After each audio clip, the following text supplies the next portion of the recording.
Naririto na naman ang pangwalong tagpo dito sa ating kwento. Ang pagbabalik ng ermitanyo. Oo naman Manoy Duming, 4 na manok ang aming ipanlaban bukas. May iba naman tayo Manoy.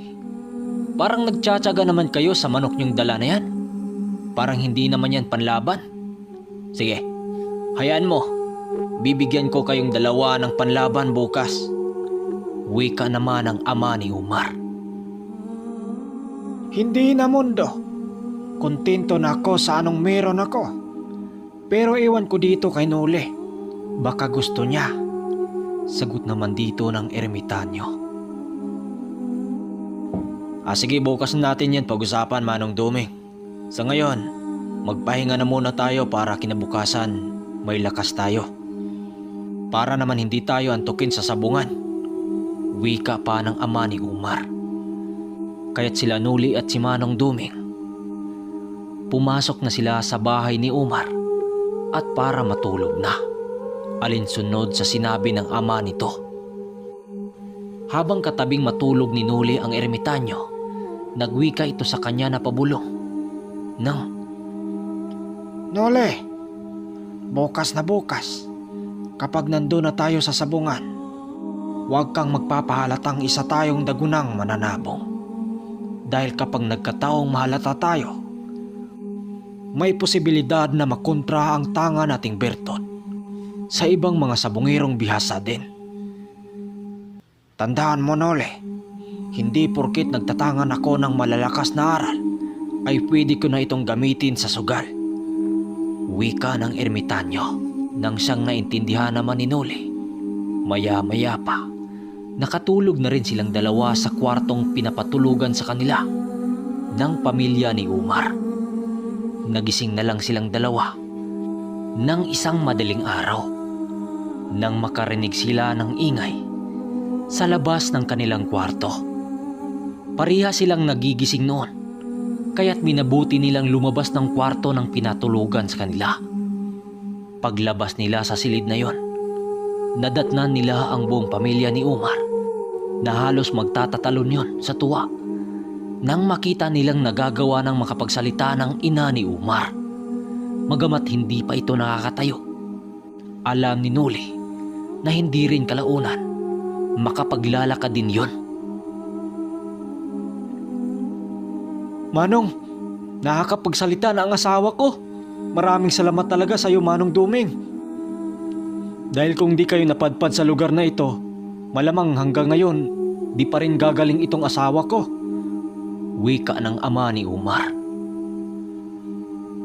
Mondo, kung sino man ang nagpapagaling sa kanya, walang iba kundi ang kataas-taasang kinilala nating Panginoon. Magtiwala kayo sa kanya, dahil kahit ilang bisis ko mang gamutin yang asawa mo, kung hindi niya ako pinahintulutang pagalingin itong asawa mo, wala tayong magagawa. Sagot naman ni Manong Duming sa ama ni Umar. May pinainom ang ermitanyong langis doon sa ina ni Umar para tuluyan na yung gumaling sa lilipas na araw. At ito na ang araw ng San Juan. Hindi na rin sila nakatulog noon dahil ang ingay ng oras na yon. Nasa 3:00 na yata yun ng madaling araw at halos ang lahat ng mga kabitbahay nila Umar nagkakatayo ng mga baboy. Maging ang pamilya ni Umar, nagkakatay din yon ng mga baboy at mga baka sa labas ng bahay nila. Marami kasing tauhan ang ama ni Umar nang siyang gumagawa ng handaan sa kanilang fiesta. Gustuhin mang tumulong nila Nuli at Manong Duming, subalit pinigilan sila ng ama ni Umar. Nawag na raw silang sasali sa gawain dahil marami naman daw silang mga tauhang mag-aasikaso. Makalipas ang ilang oras, nasa 7:00 na yon ng umaga, kitang-kita nilang 2 ang labas ng bahay nila Umar na napakaraming iniikot na lechon na mga baboy. Napakasaya ng pakiramdam ni Nuli at ni Manong Duming dahil sa napaka-aligri ng baryo na yon. Habang yung nagluluto sa mga handa sa pista, panay din ang pagtatagay ng mga tuba ng siyang mga iniinom ng mga ito.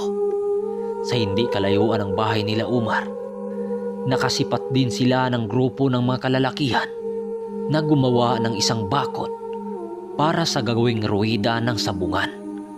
Nasa ilalim yun ng malaking akasya nang siyang pinagmasdan lang nila Manong Duming at Nuli. Dahil nga pala kaibigan itong si Ermitanyong Duming, kaya't hindi kalaunan sa araw na yon, marami din silang nakilala o mga bagong kaibigan. Habang silang dalawa nagkakape sa isang kubo, si Umar naman abalang-abala sa pagpapakain ng mga manok kasama ang ilan nitong mga alalay. Maya-maya pa, nilapitan ni Nuli ang kanyang tandang na nakatali katabi sa manok nila Umar. Napalapit si Nuli dito nang marinig niyang magsalita ang isang alalay ni Umar. Umar, kala ko ba wala ka ng Bisayang manok? Ba't andito to? Bakit may nakahalo sa mga panlaban mong manok? Wika ng kaibigan ni Umar. Sumagot naman dito si Umar ng, "Huwag mong pakialaman yan, Tong. Kila Manong Duming yan. Panlaban nila yan mamaya." Paglapit ni Nuli sa kanyang manok, kaagad naman niya itong binuhat nang siyang ikinagulat ng isang alalay ni Umar. Nagwiwika ito sa kanya ng, "Sa'yo pala yan, buddy. Panlaban nyo rin ba yan mamaya?" Wika nito sa kanya na para bang hindi makapaniwala.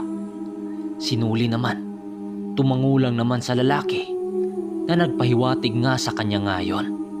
Bumalik siya sa kinaroroonan ni Manong Duming nang siyang sakto namang lumapit sa kanila ang ama ni Umar at nagwiwika yun ng, "O Nuli, Manong Duming, okay lang ba kayo dyan? Parang tahimik niyong dalawa dyan ah." Okay lang naman kami dito, Mondo. Matanong kita, ganito ba talaga kasaya sa lugar nyo taon-taon? Tanong dito ni Manong Duming. "O Manong, taon-taon ganito kami sa amin bilang pagpapasalamat sa Panginoon at kay Santong Juan. O siya, maiwan ko muna kayo dyan. May asikasuhin muna ako. Kapag gusto nyong kumain, huwag kayong mahiyang lumapit sa malaking misa." Wika nito sa kanila. Nang pumatak na ang alas 10 ng umaga, nagsimula nang dumami ang mga tao doon sa may sabungan. Mga taga-ibang lugar pa ang iba dito na kaagad naman nilang nahalata dahil may mga motor yung mga dala. Nakahanda na rin ang mga pambato nila Umar nang siyang ready na para dalhin sa nagtatapata ng manok. Muli na namang masubukan nila Nuli ang bagsik ng birtud na yon. Maya-maya pa, tinawag sila nila Umar na tutungo na nga sila doon sa sabungan. Malapit lang kasi yon sa kanilang bahay. Kaagad namang kinuha ni Nuli ang kanya din nang siyang pinagtinginan siya sa mga kaibigan nila Umar na mga mananabong din. Habang naglalakad silang apat, papalapit sa sabungan, nagwika si Manong Duming kay Nuli ng, "Ihuli lang natin yung sa atin, Nuli. Maghanda lang ako." Wika ng ermitanyo. Alas 11 pa lang ng umaga doon, dinagsa ng mga tao ang sabungan na yon na nanggaling pa sa ibang mga lugar.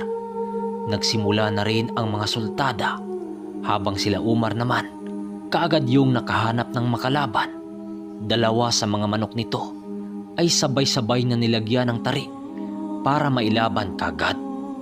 Maya-maya pa, pumasok na sila Umar at ama nito doon sa ruwida dahil sila na ang kasunod, habang sila Manong Duming at Nuli nagpaiwan lang sa labas para doon lang manood.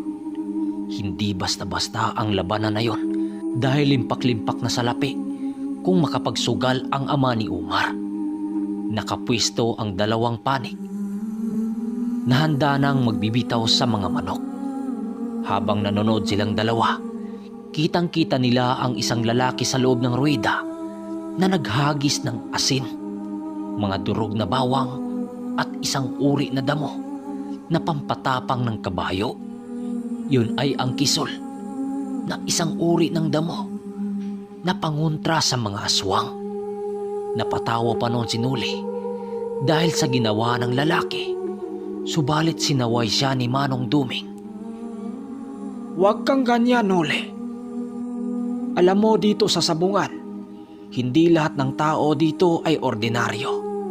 Yung iba ay mga aswang na nanggaling din sa kabundukan. Wika ng ermitanyo. Maya-maya pa, nasipat nilang nilapag ng ama ni Umar ang manok nito nang siyang direktang sumugod sa kalaban. Nagpalita ng paluan ang dalawang manok na para bang walang ilaga ng atake. Maya-maya pa, doon nila nakitang nakayaka na lang ang kalaban. Subalit kila Umar naman, grabe din ang tama pero nanalo naman. Hanggang sa pumasok na ang pangalawang ilalaban nila Umar doon sa ruwida. Isa yung kulay pulang manok nila Umar na sana ilalaban yun sa derbe. Napakalaki ng katawan ng manok na yon na may saktong taas din. Nang inilapag sa lupa nila Umar ang manok na yon, animoy dadagit yun ng isang tandang. Nang makita na ermitanyong Duming ang kalaban, doon siya napasapo sa ulo dahil naramdaman niyang may agimat na karga ang kalaban sa manok at mga usal na nanggaling sa kaliwa na pagmamay-ari ng mga aswang. Mabagsik ang usal ng mga aswang kapag nailapat ito sa manok na ilalaban. Bago binitawan ng kalaban ang manok nito, pumadyak yun sa lupa, sabay turo sa manok nila Umar. Pagsalpukan ng dalawang manok, kitang-kitang nilang dalawa kung paano magwala ang manok nila Umar. Sa bawat sabayan ng dalawang manok, nagsisitanggalan ang balahibo ng kalaban, indikasyon na laging pasok ang palo nito. Subalit sa hindi malamang dahilan, nakailang bitaw na ang manok nila Umar ng nakakamatay na atake, subalit buhay pa rin ang kalaban. Maya-maya pa, nakatama ang kalaban sa likod ng manok nila Umar nang siyang hindi na nabunot. Ayun, pagbunot ng taga-karyo sa taring nakabaon, kasabay din ang pangingitim sa manok nila Umar. Pangalawang sagupaan, natalo ang panig nila Umar. Dali-dali yung lumabas ng sabungan nang siyang sinalubong nila Nuli. Paglapit nilang dalawa, napawika ang ama ni Umar ng, "Napakaswerte naman ang manok na yon. Siya raw hindi man lang nagtamo ng sugat. Sa kabila ng nakailang ulit yung pinaluhod ng manok ko." Wika nitong may halong galit. Ganyan talaga ang sabong mundo. Minsan akalain mong nagwawagi ka na, pero sa huli hindi pa pala. Hayaan mo, baka sa sunod magawa mo ring manalo. Sagot ng ermitanyo. Manok iyon nila Tatang Tasyo. Pinahawak lang sa ibang mananabong din. Sabat pa dito ni Umar nang siyang biglang natigilan ang ama ni Umar. Walang hiyang Tasyo na yan. Sa lahat ba namang sabungirong iniiwasan ko, yun pa ang nakaharap ko? Wika nitong may halong inis. Ayon sa ama ni Umar, sa tinagal-tagal nilang lumaban sa taong nagangalang Tasyo, ni isang bisis hindi pa nilang nagagawang manalo sa sabong dito. Ayon pa sa ama ni Umar, kaibigan niya yon dati, subalit bigla nila yung nilayuan. Nang mahuli ng ama ni Umar ang taong nagangalang Tasyo na nakatuwad sa manukan nila sa likod ng bahay, hubot-hubad ang taong yon nang mahuli nila yung may itsura sa isang aso. Simula noon, nilayuan yon ng ama ni Umar nang siyang ikinagalit ng taong yon sa kanila.